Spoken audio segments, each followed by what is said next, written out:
ꯃꯌꯥꯝ ꯊꯥꯏꯅ ꯆꯟꯗ꯭ꯔꯀꯥꯟꯇꯒꯤ ꯌꯦꯛꯀꯨꯗꯣ ꯇꯥꯅꯤꯡꯗꯦ ꯅꯪꯁꯤꯗꯤ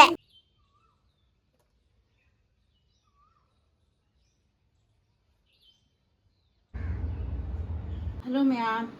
Sigi mayom se kaino yengminhasiko ma'am.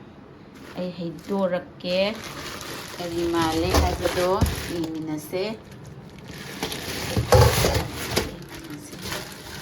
Sidagidi khangamani ma'am.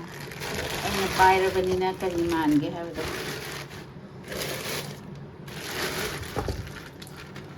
Nga makhal ani ne grass ka kanoga sirup chan kawe haibako sigi ngaje sisina tawnaba oirage aduga kanojina rupchan jina kg ani lawrae aduduga grass sina kg amaga gram 300 ni hai adu ngasidi ai thabak se phajana yamdori hai tare aduduga sidana Blessy gi khajingdo ama khitang lawbire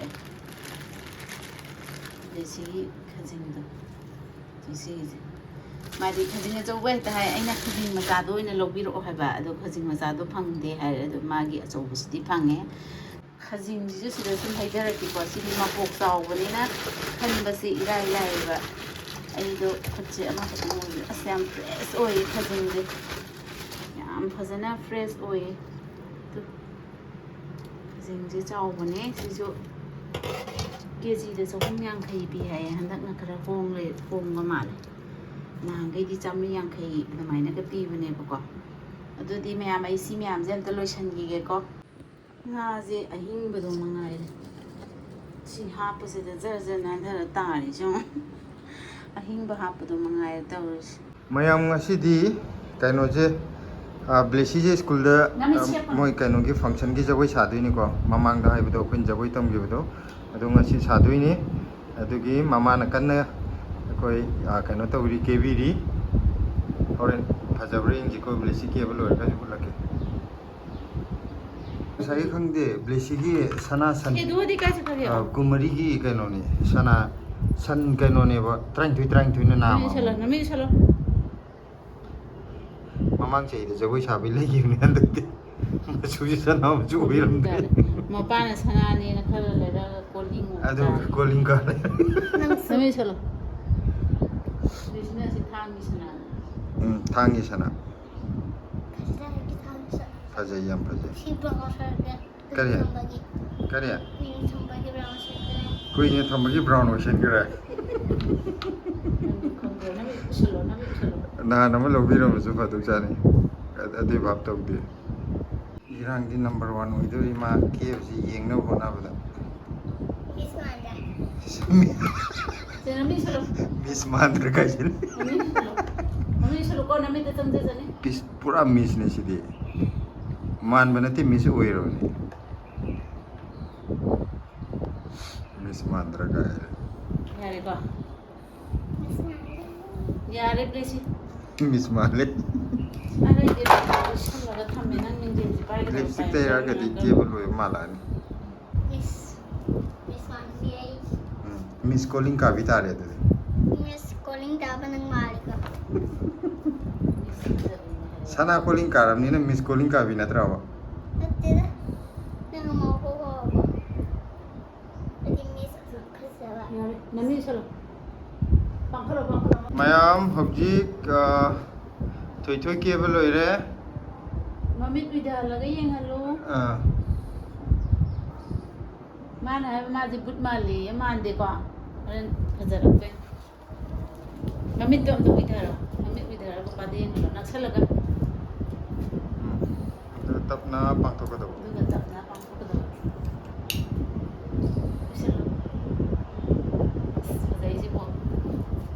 machine maya kitang muri ja handak ma kana infection to gibudo adu dugi kan dark ne ba ngasi namit kharni gi nini humi mamang khakta da phari jagoi sabai yaroi ran khalam ne pharaga school jani do mane ngarang de school jada hori ne phabu de nang take up panena kuch bagi ꯃꯌꯥꯝ ꯑꯩꯈꯣꯏ ꯍꯧꯖꯤꯛ ꯑꯃꯨꯛ ꯕ꯭ꯂꯦꯁꯤꯒꯤ ꯁ꯭ꯀꯨꯜꯗ ꯂꯥꯛꯑꯦ ꯃꯥꯒꯤ ꯗ꯭ꯔꯦꯁꯁꯤꯗꯤ ꯍꯥꯏꯗꯤ ꯌꯨꯝꯂꯣꯝꯗꯒꯤ ꯁꯦꯠꯂꯒ ꯂꯥꯛꯄꯗꯣ ꯁꯥꯕꯁꯤꯗ ꯌꯥꯝ ꯐꯔꯛ ꯇꯥꯅꯤꯅ ꯑꯗꯣ ꯉꯁꯤꯒꯤ ꯐꯪꯁꯟꯁꯤꯗꯁꯨ ꯄꯦꯔꯦꯟꯁꯤꯡ ꯑꯦꯂꯥꯎꯠ ꯑꯣꯏꯗꯕꯅꯦ ꯍꯥꯏꯗꯤ ꯂꯥꯛꯄꯒꯤ ꯄꯔꯃꯤꯁꯟꯗꯤ ꯂꯩꯇꯕꯅꯦ ꯑꯩꯈꯣꯏꯒꯤꯗꯃꯛꯇꯗꯤ ꯃꯈꯣꯏꯒꯤ ꯁ꯭ꯀꯨꯜꯅ ꯇꯣꯉꯥꯟꯅ ꯄꯔꯃꯤꯁꯟ ꯄꯤꯕꯤꯔꯦ ꯀꯩꯒꯤꯅꯣꯗ ꯕ꯭ꯂꯦꯁꯤꯒꯤ ꯗ꯭ꯔꯦꯁꯁꯦ ꯃꯣꯏ ꯁ꯭ꯀꯨꯜꯒꯤ ꯃꯤꯅ ꯁꯦꯠꯄ ꯍꯩꯒꯗꯧ ꯅꯠꯇꯕꯅꯤ나 ꯑꯗꯣ ꯍꯧꯖꯤꯛ ꯗ꯭ꯔꯦꯁ ꯂꯣꯏꯁꯤꯜꯂꯛꯑꯦ ꯁꯦꯠꯄꯁꯦ ꯃꯣꯏ ꯑꯁꯣꯟꯒꯤ ꯐꯪꯁꯟꯗꯤ ꯑꯁꯣꯟ ꯅꯥꯀꯟꯗ ꯇꯧꯕꯅꯦ ꯑꯗꯣ ꯍꯧꯖꯤꯛ ꯍꯧꯔꯛꯀꯗꯣꯔꯦ ꯑꯗꯣ ꯊꯣꯏꯊꯣꯏꯁꯨ ꯍꯧꯖꯤꯛ ꯑꯌꯥꯝꯕ ꯂꯣꯏꯁꯤꯜꯂꯛꯑꯦꯀꯣ ꯑꯗꯣ ꯃꯣꯏ ꯑꯣꯖꯥꯁꯤꯡꯅꯁꯨ ꯌꯥꯝꯅ ꯀꯩꯅꯣ ꯇꯧꯕꯤꯔꯦ ꯍꯔꯥꯎ ꯍꯔꯥꯎ ꯇꯧꯕꯤꯔꯦ ꯑꯗꯣ ꯁꯤꯗ ꯃꯥꯏ ꯀ꯭ꯂꯥꯁ ꯇꯤꯆꯔ ꯑꯅꯤꯅꯦ ꯃꯣꯏ ꯑꯅꯤꯅ ꯉꯥꯏꯍꯥꯛ ꯀꯩꯅꯣ ꯇꯧꯁꯤ ꯐꯣꯇꯣ ꯑꯃꯅꯤ ꯀꯥꯞꯃꯤꯟꯅꯁꯦꯅ ꯑꯗꯨꯃꯥꯏꯅ ꯐꯣꯇꯣ ꯀꯥꯞꯃꯤꯟꯅꯔꯤ ꯁꯤꯒꯤ ꯑꯉꯥꯡ ꯑꯁꯤꯗ ꯑꯍꯨꯝ ꯃꯔꯤ ꯂꯩꯁꯤꯁꯨ ꯃꯣꯏ ꯉꯁꯤ ꯄꯔꯐꯣꯔꯃꯦꯟꯁ ꯄꯤꯒꯗꯕ ꯑꯉꯥꯡꯁꯤꯡ ꯍꯥꯏꯇꯥꯔꯦ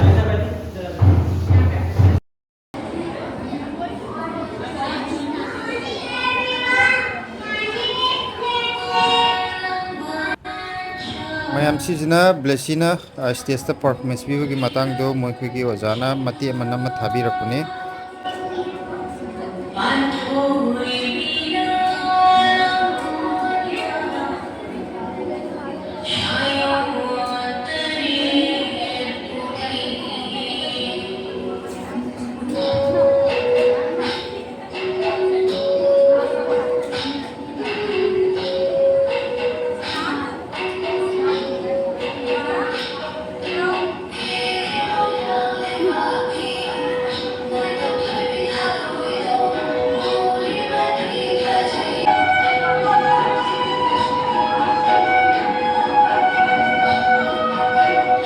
ꯑꯗ ꯃꯣꯏꯒꯤ ꯑꯣꯖꯥꯁꯤꯡꯅꯁꯨ ꯌꯥꯝꯅ ꯊꯥꯒꯠꯂꯛꯑꯦ ꯕ꯭ꯂꯦꯁꯤꯁꯦ ꯍꯥꯏꯗꯤ ꯖꯒꯣꯏꯁꯨ ꯐꯖꯩ ꯃꯁꯛꯁꯨ ꯐꯖꯩ ꯑꯅ ꯑꯗꯨꯃꯥꯏꯅ ꯌꯥꯝꯅ ꯊꯥꯒꯠꯄꯤꯔꯛꯑꯦ Papa! ꯑꯥꯎ ꯅꯪ ꯀꯩꯗꯧꯔꯤꯒꯦ Ice cream. ꯀꯅꯥꯏ ꯗ꯭ꯔꯦꯁꯅꯣ ꯅꯪ ꯁꯦꯠꯂꯤꯗꯨꯗꯤ Mangy dress. ꯑꯁ ꯃꯦꯝ ꯁꯥꯔ ꯊꯣꯛꯂꯛꯏꯔꯣ Hey, ma'am, child told you that. ꯅꯣꯏ ꯁ꯭ꯀꯨꯜ ꯅꯣꯏ ꯃꯦꯝꯁꯦ ꯑꯗꯨꯃꯥꯏꯅ ꯂꯥꯛꯄ꯭ꯔꯕ ꯁ꯭ꯀꯨꯜꯗ ꯑꯗꯨꯒ Okay, ma'am, that. I know. ꯃꯃꯥꯏ ꯐꯨꯔꯤ ꯅꯠꯇ꯭ꯔꯣ ꯅꯪ ꯂꯤꯁꯜꯂꯤꯗꯨꯕꯣ Hindi. ꯑꯠꯆꯥ ꯁ꯭ꯀꯨꯜ ꯃꯦꯝꯒꯤ ꯐꯨꯔꯤ Okay, ma'am, that. Ah. Mana, that. Okay, du. Angang, ma'am. Man, I know you guys have it, that. Mana, she has it. ꯑꯣ ꯑꯗꯨ ꯃꯦꯝꯅ ꯑꯗꯨꯃꯥꯏꯅ ꯁ꯭ꯀꯨꯜꯗ ꯑꯗꯨꯃꯥꯏꯅ ꯗ꯭ꯔꯦꯁ ꯁꯦꯠꯂ ꯀꯩꯀꯩ ꯑꯉꯥꯡꯗ ꯀꯃꯥꯏꯅ ꯍꯥꯏꯕ Chúc chào. ꯑꯗꯣ ꯀꯃꯥꯏꯅ ꯂꯥꯏꯔꯤꯛ ꯇꯥꯛꯀꯦ Likho, ye likho. ꯑꯇꯩꯗꯤ ꯀꯩꯝ ꯍꯥꯏꯗ꯭ꯔꯣ ꯈꯨꯠꯇꯗꯪ ꯏꯕ꯭ꯔꯣ ꯆꯤꯟꯗꯗꯤ ꯀꯩꯝ ꯍꯥꯏꯗ꯭ꯔꯕ ꯀꯃꯥꯏ ꯇꯥꯛꯀꯦ ꯑꯉꯥꯡꯗ ꯂꯥꯡꯕ ꯈꯣꯠꯄ ꯀꯩꯝ ꯉꯥꯡꯗ꯭ꯔꯣ Lang. ꯀꯃꯥꯏꯅ ꯉꯥꯡꯉꯤ ꯑꯉꯥꯡ ꯂꯝ ꯍꯦꯜꯂꯗꯤ He! Um Chura! Kupak sajan ba yung mana? ꯑꯁ ꯅꯣꯏ ꯃꯦꯝꯅꯕꯨ ꯃꯅꯤꯄꯨꯔꯤꯗ ꯈꯨꯄꯥꯛ ꯊꯥꯖꯜꯂ ꯍꯥꯏꯕ꯭ꯔꯥꯅꯦ ꯃꯦꯝꯕꯨ Manipuri ꯍꯩꯕ꯭ꯔꯥꯅꯦ Yung kundi kupak sajan deda. ꯅꯠꯇꯦꯗ ꯑꯉꯥꯡ ꯑꯇꯩ ꯑꯔꯥꯡꯕꯗ ꯀꯃꯥꯏꯅ ꯉꯥꯡꯒꯦ ꯍꯥꯏꯕꯅꯤꯗ ꯑꯩꯅ ꯍꯥꯏꯕꯗꯤ He! Chua. ꯃꯌꯥꯝ ꯍꯧꯖꯤꯛ ꯕ꯭ꯂꯦꯁꯤ ꯂꯩꯁꯥꯕꯤ ꯐꯥꯔꯛꯑꯕꯅꯤꯅ ꯃꯥꯏꯕ ꯃꯦꯀꯞ ꯇꯧꯒꯦ ꯃꯥꯁꯦ ꯑꯗꯨꯅ ꯃꯦꯀꯞ ꯇꯧꯕꯒꯤ ꯚꯤꯗꯤꯑꯣ ꯅꯝꯕꯤꯌꯣꯌꯦ ꯅꯪ ꯃꯦꯀꯞ ꯇꯧꯕ ꯍꯩꯔꯕꯣ Haye. ꯍꯩꯌꯦ ꯀꯅꯥ ꯇꯥꯛꯄꯤꯒꯦ Chichi na. ꯆꯦꯆꯦ ꯀꯅꯥ Chichi. Ama merit ki chichi dena. Chichi ni dena. ꯑꯣ ꯅꯍꯥꯟ ꯃꯦꯔꯠꯇ ꯂꯩꯕ ꯆꯦꯆꯦ ꯑꯅꯤꯗꯨꯅ ꯇꯥꯛꯄꯤꯔꯝꯃꯦ Tanchogi merit ki chichi ni do. ꯇꯥꯃꯣꯆꯧꯒꯤ ꯃꯃꯥꯟꯅꯕꯤ ꯐ꯭ꯔꯦꯟꯗꯣ Ah. ꯕ꯭ꯂꯦꯁꯤꯁꯦ ꯃꯦꯀꯞ ꯇꯧꯅꯤꯌꯦ ꯑꯩꯗꯤ ꯑꯃꯨꯛꯇ ꯎꯗ꯭ꯔꯤ ꯄꯥꯎꯗꯔꯒ ꯊꯥꯈ꯭ꯔꯦ ꯅꯪꯅ ꯃꯃꯥꯅ ꯍꯥꯞꯄꯤꯔꯛꯏꯔꯣ ꯄꯥꯎꯗꯔꯗꯨꯕꯣ ꯑꯣ Siya mo keba hogre amazu. Keba hoge mas. Siya mali. ꯅꯪ ꯄꯥꯎꯗꯔꯗꯣ ꯈꯖꯥꯏ ꯑꯅꯤꯗꯨ ꯈꯛ ꯊꯥꯔ ꯂꯣꯏꯔꯕꯣ Sida zu amazu thada ꯑꯣ baby. ꯑꯣ ꯍꯥꯏꯗꯤ ꯕ꯭ꯔꯁꯅ ꯇꯧꯗꯣꯏꯅꯦꯌꯦ ꯕ꯭ꯔꯁꯅ ꯑꯣꯏꯅ ꯊꯥꯔꯛꯀꯗꯣꯏꯅꯦ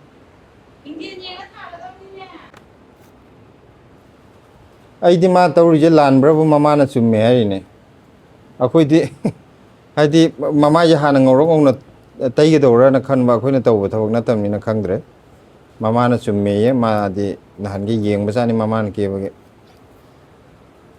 ꯑꯩꯅ ꯀꯦꯕꯗ ꯌꯦꯡꯕ ꯅꯠꯇꯦ ꯃꯥ ꯑꯩ ꯇꯨꯔꯤ ꯄꯥꯏꯔ ꯁꯤꯖꯤꯟꯅꯗꯦ ꯐꯣꯟꯗ ꯌꯦꯡꯉꯝꯒꯅꯤ ꯀꯔꯤ ꯐꯣꯟꯗ ꯌꯦꯡꯒꯅꯤ ꯍꯥꯏꯕ ꯑꯩ ꯇꯨꯔꯤ ꯄꯥꯏꯔꯒ ꯁꯤꯖꯤꯟꯅꯗꯦ ꯍꯥꯏꯕ ꯃꯃꯥꯁꯤꯡ ꯉꯁꯤ ꯉꯥ ꯇꯥꯎꯕꯗ ꯂꯦꯛꯊꯗꯣꯔꯦ ꯃꯥꯅ ꯄꯥꯝꯖꯕ ꯉꯥ ꯇꯥꯎꯕꯗ ꯂꯦꯛꯊꯗꯣꯔꯦ Tang loge. ꯌꯥꯔꯦ ꯈꯔ ꯇꯩꯔꯗꯤ Tang loge. ꯄꯥꯎꯗꯔꯗꯨ ꯌꯥꯔꯦ Tang.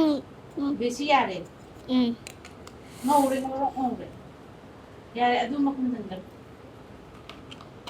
ꯀꯩ ꯃꯊꯪ ꯊꯟꯒꯦꯔꯣ ꯌꯥꯔꯦ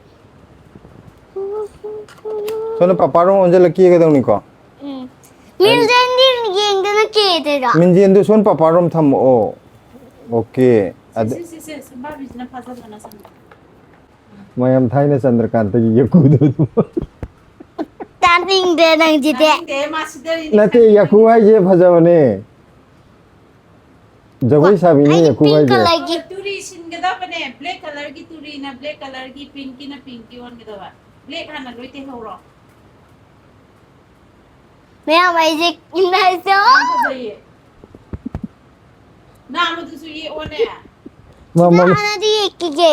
ꯋꯥꯠꯂꯤꯕꯣ ꯇꯪꯈꯥꯏ ꯀꯩꯅꯣꯒꯤ ꯑꯩꯈꯣꯏꯒꯤ ꯃꯥꯟꯅꯅ ꯌꯦꯛꯑꯣ ꯕꯖꯥꯔ ꯃꯅꯨꯡꯗ ꯁꯝ ꯀꯛꯏꯉꯩꯗ ꯃꯌꯥꯝ ꯀꯩꯅꯣ ꯇꯧꯔꯛꯑꯦꯅ ꯏꯔꯥꯡ ꯍꯧꯔꯛꯑꯦꯅ ꯀꯣꯏꯆꯦꯟ ꯗꯨꯀꯥꯟ ꯂꯣꯟ ꯆꯦꯟꯕꯗ ꯃꯁꯝ ꯇꯪꯈꯥꯏ ꯑꯃꯈꯛ ꯀꯛꯑꯒ ꯇꯪꯈꯥꯏ ꯑꯃ ꯀꯛꯇꯕꯤꯗ ꯆꯦꯜꯂꯦꯗꯣ ꯃꯀꯣꯏ ꯇꯪꯈꯥꯏ ꯑꯃ ꯀꯛꯑꯒ ꯃꯀꯣꯏ ꯇꯪꯈꯥꯏ ꯀꯛꯇꯕꯤꯗꯅ ꯑꯗꯨꯒꯤ ꯐꯤꯕꯝꯗꯣ ꯕ꯭ꯂꯦꯁꯤ ꯈꯨꯀꯦꯁꯦ ꯉꯁꯥꯏꯒꯩꯗꯤ ꯇꯪꯈꯥꯏ ꯑꯃ ꯀꯦꯕꯅꯦꯕ ꯑꯗꯨꯗꯅꯤꯗ ꯃꯥ ꯋꯥꯠ ꯂꯩꯔꯝꯃꯦꯅ ꯍꯥꯏ ꯑꯣ ꯋꯥꯠ ꯂꯩꯔꯝꯃꯦ ꯑꯃꯗꯣ ꯋꯥꯠꯄꯒꯤꯅꯦ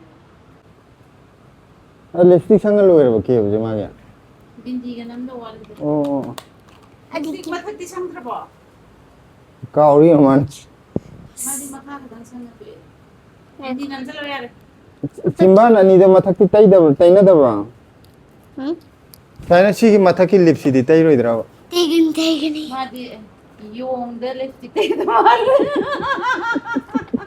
Taning de. ꯇꯥꯅꯤꯡꯗꯦ ꯁꯨꯝ ꯍꯥꯏꯕꯅꯦ ꯐꯖꯩꯌꯦ ꯌꯣꯡꯗ ꯂꯤꯞꯁꯇꯤꯛ ꯇꯩꯕꯁꯦ ꯅꯪ ꯈꯪꯗ ꯇꯩꯅꯦ ꯆꯟꯗꯣꯟꯗꯤ ꯊꯤꯜꯂꯨꯔꯅꯨ ꯍꯌꯦꯡ ꯃꯃꯥꯗ ꯑꯣꯏꯅ ꯊꯤꯟꯕꯤꯔꯣ ꯆꯟꯗꯣꯟꯁꯨ ꯊꯤꯜꯂꯦꯅ ꯇꯧꯔꯤꯁꯦ ꯆꯟꯗꯣꯟꯁꯦ ꯑꯀꯪꯕ꯭ꯔꯣ ꯃꯥꯅ ꯊꯤꯜꯂꯤꯁꯦ ꯈꯔꯗꯤ ꯐꯖꯔꯅꯤ ꯑꯀꯪꯕ ꯊꯤꯜꯂꯝꯅꯤ ꯌꯥꯔꯦ ꯌꯥꯔꯦ ꯐꯖꯔꯦ Misti chandon khinde bane. Okay okay ꯑꯣ ꯁꯦ ꯃꯤꯁꯇꯤ ꯆꯟꯗꯣꯟ ꯑꯣ ꯊꯤꯟꯗꯦꯕ ꯃꯤꯁꯅꯤ ꯃꯥ ꯑꯣ ꯅꯪ ꯉꯁꯥꯏ ꯁꯥꯏꯁꯦ ꯃꯤꯁꯔꯣ ꯑꯠꯆꯥ ꯑꯠꯆꯥ ꯃꯣꯏ ꯁ꯭ꯀꯨꯜꯒꯤ ꯃꯤꯁꯅꯦꯕ ꯃꯥ ꯁꯥꯔꯤꯁꯦ ꯃꯣꯏ ꯁ꯭ꯀꯨꯜꯒꯤ ꯃꯤꯁꯁꯦ ꯌꯥꯀꯨ ꯑꯣꯏꯅ ꯑꯣꯏꯕꯒꯨꯝ ꯇꯧꯔꯦ Side. ꯍꯣ ꯀꯣꯟꯅ ꯁꯤꯔꯁꯦ ꯁꯅꯥ ꯎꯔꯔꯣꯏ ꯑꯗꯨ ꯅꯞꯁꯜꯂꯣ ꯌꯥꯔꯦ ꯑꯩ ꯂꯣꯏꯔꯕ ꯃꯌꯥꯝ ꯐꯖꯩꯌꯦ ꯆꯤꯡꯖꯤꯜꯂꯛꯑꯣ ꯁ꯭ꯋꯥꯏꯗ ꯑꯝꯇ ꯅꯞꯁꯜꯂꯛꯑꯣ ꯆꯦꯟꯖꯦꯜꯂꯣ ꯑꯝꯇ ꯌꯦꯡꯒꯦ ꯄꯄꯥ ꯅꯪ ꯀꯦꯕ ꯂꯣꯏꯔꯕꯣ Di. ꯂꯦꯞꯄꯣ ꯍꯧꯖꯤꯛ ꯕꯦꯁꯤ ꯀꯦꯕ ꯂꯣꯏꯔꯦ ꯁꯦ ꯑꯝꯇ ꯐꯖꯅ ꯂꯩꯌꯨꯁꯦ ꯐꯖꯔꯕ ꯉꯥꯏꯈꯣ ꯕꯦꯁꯤ ꯅꯪ ꯅꯁꯥꯅ ꯐꯖꯔꯦꯅ ꯈꯟꯖꯕ꯭ꯔꯥ ꯋꯥꯎ ꯔꯥꯁꯤ ꯌꯥꯝ ꯂꯩꯌꯦ ꯆꯨꯝꯅ ꯂꯩꯌꯨꯅꯦ ꯌꯥꯏꯅꯦ ꯆꯤꯝꯕꯥꯟꯁꯦ ꯌꯦꯡꯉꯣ ꯃꯃꯤꯠ ꯃꯈꯥ ꯉꯥꯛꯇ ꯑꯝꯇ ꯌꯦꯡꯒꯦꯕ ꯄꯤꯁꯨꯝꯒꯁꯦ ꯌꯦꯡꯉꯣ ꯌꯥꯝ ꯐꯖꯩꯌꯦ ꯐꯣꯇꯣ ꯑꯝꯇ ꯀꯥꯞꯀꯦ ꯉꯥꯏꯈꯣꯁꯦ ꯆꯤꯡꯖꯤꯜꯂꯛꯑꯣ ꯃꯣꯏ ꯃꯤꯁꯁꯦ ꯐꯣꯇꯣ ꯑꯝꯇ ꯀꯥꯞꯍꯧꯒꯦ ꯕꯤꯟꯗꯤ ꯅꯝꯕꯒꯗꯤ ꯌꯥꯝ ꯍꯩꯅ ꯅꯝꯃꯤꯅꯦ ꯁꯦꯟꯇꯔꯗ ꯀꯣꯀꯣ ꯃꯥꯏ ꯄꯤꯁꯨꯝꯁꯦ ꯀꯩꯅꯣꯅꯦ ꯋꯥ ꯑꯝꯇ ꯍꯪꯒꯦ ꯃꯦꯝ ꯉꯁꯤ ꯀꯦꯔꯛꯏꯁꯦ ꯀꯔꯝꯕ ꯃꯦꯝꯅꯣ ꯕ꯭ꯂꯦꯁꯤꯅ ꯁꯥꯔꯤꯁꯦ ꯁ꯭ꯋꯥꯏꯗ ꯆꯪꯁꯤꯜꯂꯛꯑꯣ Blessy ma'am. ꯕ꯭ꯂꯦꯁꯤ ꯃꯦꯝꯅꯦꯕ ꯑꯠꯆꯥ ꯕ꯭ꯂꯦꯁꯤ ꯃꯦꯝꯁꯤ ꯃꯁꯛꯁꯦ ꯑꯝꯇ ꯁ꯭ꯋꯥꯏꯗ ꯆꯪꯁꯤꯟꯕꯤꯔꯣꯕ ꯑꯗꯨ ꯄꯥꯎꯗꯔꯗꯣ ꯇꯩꯔꯨꯔꯅꯨ ꯌꯥꯔꯦ ꯍꯥꯏꯗꯤ ꯍꯩꯗꯣꯛꯈ꯭ꯔꯅꯤ ꯃꯃꯥꯅ ꯁꯥꯎꯔꯛꯑꯅꯤ ꯊꯝꯃꯨꯔꯁꯨ ꯐꯖꯅ ꯂꯦꯞꯄ ꯋꯥꯔꯤ ꯁꯥꯟꯅꯁꯤ ꯂꯥꯛꯑꯣ ꯉꯁꯤ ꯑꯩꯈꯣꯏꯒꯤ ꯀꯩꯅꯣꯅ ꯀꯔꯝꯕ ꯃꯦꯝꯅꯣ ꯁꯥꯕꯤꯔꯛꯏꯁꯤꯕꯣ Blessy ma'am. ꯕ꯭ꯂꯦꯁꯤ ꯃꯦꯝ ꯑꯠꯆꯥ ꯕ꯭ꯂꯦꯁꯤ ꯃꯦꯝꯁꯦ ꯃꯁꯛꯁꯦ ꯀꯃꯥꯏꯅ ꯇꯧꯒꯦ ꯌꯥꯝ ꯐꯖꯕ꯭ꯔꯣ Fazai. ꯐꯖꯩꯌꯦ ꯃꯤꯁ ꯊꯣꯛꯇꯣꯏꯔꯕ ꯐꯔꯕ꯭ꯔꯥ ꯍꯥꯏꯅꯨꯅꯦ ꯅꯁꯥꯗꯣ ꯀꯣꯛ ꯉꯥꯎꯕꯩꯅꯦ ꯄꯄꯥ ꯀꯩꯅꯣ ꯇꯧꯒꯦ ꯃꯃꯥꯁꯨ ꯍꯌꯦꯡ ꯀꯦꯕꯤꯒꯗ꯭ꯔꯥ Kevin fazana Kevin. ꯅꯪꯒꯤ ꯄꯤꯁꯨꯝꯗꯣ ꯌꯥꯝ ꯐꯖꯩ ꯍꯥꯏꯕ ꯑꯩ ꯀꯦꯔꯤꯉꯩꯗ ꯍꯧꯖꯤꯛ ꯀꯦꯍꯟꯕꯗꯤ ꯇꯜꯂꯦ ꯉꯝꯃꯔꯣꯏ ꯑꯩ ꯉꯁꯤ ꯌꯥꯝ ꯋꯥꯔꯦ ꯅꯠꯇꯦ ꯅꯪ ꯀꯩꯅꯣꯅ ꯀꯦꯍꯟꯒꯦ ꯍꯥꯏꯔꯣ ꯅꯆꯥꯅ ꯑꯃꯨꯛꯇꯪ ꯀꯦꯊꯣꯔꯛꯑꯗꯤ ꯐꯖꯅꯤꯗ ꯀꯦꯕ ꯂꯥꯛꯇꯣꯔꯦ ꯑꯁ꯭ꯋꯥꯏꯗ ꯐꯝꯃꯨꯔꯣ ꯑꯗꯨꯝ ꯐꯔꯦ ꯃꯥ ꯑꯩꯁꯦ ꯀꯦꯗꯣꯔꯦ Fazana ꯅꯠꯇꯦ ꯃꯥꯏ ꯄꯤꯁꯨꯝꯁꯦ ꯀꯤꯖꯩꯌꯦ Kigunu. Kibia. Hello ma'am. Nasidi mama je yam ke badin yam fazado male. Nasi mama da ki video ne nasi. mayam kaino je mama je Blessy na kebi doini yam phajadong ma le ye mayam phajabra kamai to ge yeng ji ko Blessy gi di yam thi phajagre man ke jabada ado mama je mana thian ningdri aduna mama je phajana bo Pop na han jai da ba. se hogji mama ke ba hogi do re kaino ne mama na angolom da khara onjalo Blessy na sonda gi onjala ke ro Tu sa da ge lai ko sala ai di chak thong iban. Hoy. Sida phamo nang. Natu ni ne yan. pangganu singga subuh. Nang gi nam tan ke ba gi thabak ko tong ba. mama nama do kaino to ro ga tangkhai ke ga thamadi horen ahing da khangune ai re khoi Nte noi na ai u da khang ba da noi gi reaction da ai oin khang. yam hena ju thajal ro nu khar khak Powder thar pa mui. aduni Lai bak tu tha rin tro. Level tu thà jadi hawan chong ni ne.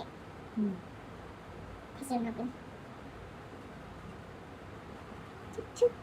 to masa nupi chawrabni na ke ba hairamni na mama ke bi re ujing masa na Class 1 ka ba. Che icha nu pa na ke bi ga ra ba icha nu pa oi na da. aduni icha nupi we kana ba je mama na hana lau re tare kana ba kaino ma bilang thoi na bindi ro Bindi lo phok nu pa da gi nu pi da gi oro ma pa gi bu oro. Nu pi ni he na ka nei ha ba je.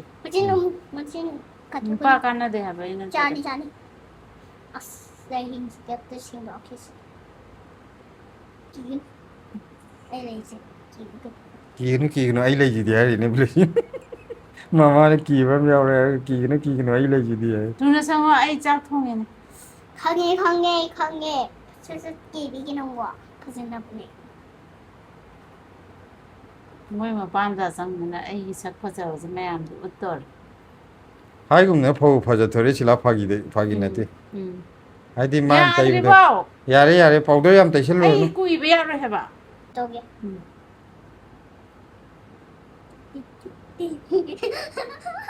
Tu na sang tu na. 좋아서가 뒤티는 거.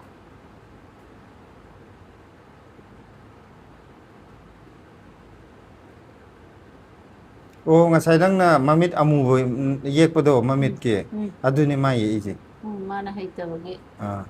Ene heye. Ping Ah, ma eh. hai. na go na di phajan ta yi he ma Ping ma su do. mm Adu ye ku ju hai ya ri do. phaje Ping ma di pha ja ta ni na pam ja si du. na phajan tai Sedai aina ai di ma hai roi dra khan mane hai le Ya re ka ka. ma go na ke jab da mai ke de ha ba na go na di chap tai Ai khang do hai ni ra. Ne ni na nam da ge li ne ai di tan ba ne ba. kain chong thia ga Cha chang mo. nang hai ngai di thabak chat ba inya phe jeng la ke ju la o nang hai ngai di thabak chat ba nang na sa to ki ya do man te kan ba da Jesi cha ke ro ya.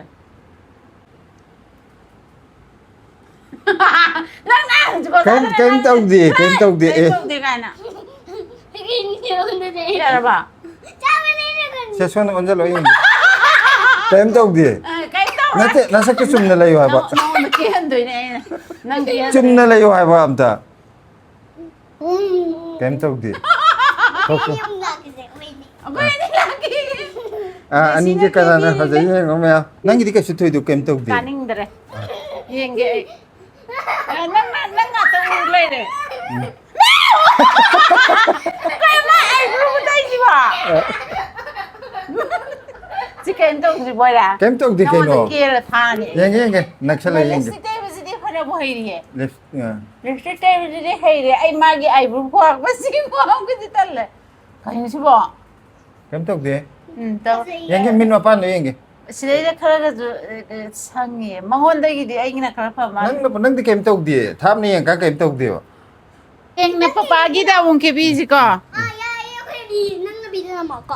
mayam silage koi kebal oi gre ado Blessy na mapa gi na muko ne kebi ge ye ki hanjira ke hello jira mayam comment hai bi ro comment ama ka hai ama ani ka hai ra di koi ki hanjaro comment tara di at least comment tara pa me mayam se Blessy na kebi de mama ja harau mandana hoji Mà mai cái ta thuộc tới. mama ga ta thoktre ado moi shawon ꯂꯣꯏꯈꯤꯕꯗꯒꯤ ꯅꯍꯥꯟꯈꯩꯗꯤ ꯉꯥꯁꯤ ꯊꯋꯥꯏ ꯐꯪꯗꯕꯅꯤ ꯐꯪꯉꯒꯁꯨ fresh ꯑꯣꯏꯕ ꯐꯪꯗꯕꯗꯣ ꯑꯗꯨ ꯉꯁꯤꯗꯤ ꯑꯩꯈꯣꯏꯒꯤ ꯃꯔꯨꯞ ꯑꯃꯅ ꯂꯝꯕꯤ ꯀꯩꯅꯣ ꯇꯧꯔꯛꯄꯗ ꯃꯥꯔꯀꯦꯠꯇꯒꯤ ꯂꯩꯕꯤꯔꯛꯑꯦ ꯍꯥꯏꯗꯤ ꯀꯩꯅꯣ ꯇꯧꯔ ꯑꯩꯈꯣꯏꯅ ꯈꯤꯇ ꯂꯩꯕꯤꯔꯛꯑꯣ ꯍꯥꯏꯕꯗꯒꯤ ꯃꯥꯒꯤꯁꯨ ꯂꯩꯅꯤꯅ ꯍꯥꯏꯕꯗ ꯂꯩꯕꯤꯔꯛꯑꯦ ꯉꯁꯤꯗꯤ ꯉꯥ ꯃꯔꯥꯡ ꯀꯥꯏꯅ ꯂꯩꯔꯦ ꯁꯤꯗꯅ ꯑꯇꯥꯎꯕ ꯂꯩꯔꯦ ꯁꯤꯅ ꯕ꯭ꯂꯦꯁꯤ ꯈꯖꯤꯡꯗ 하ꯌꯦꯅ ꯈꯖꯤꯡꯁꯨ ꯂꯩꯔꯦ ꯁꯤꯗ ꯑꯗꯨꯒ ꯁꯣꯝꯗꯅ ꯉꯥ ꯊꯣꯡꯗꯔꯤꯀꯣ ꯃꯌꯥꯝ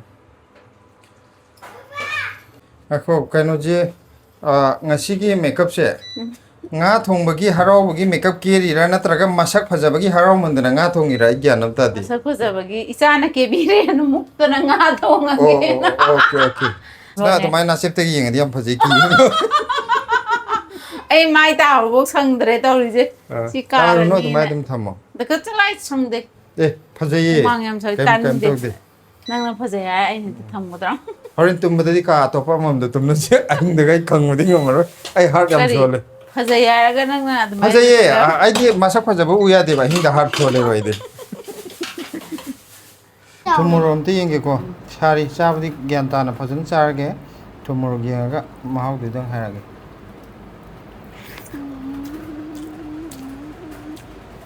hawa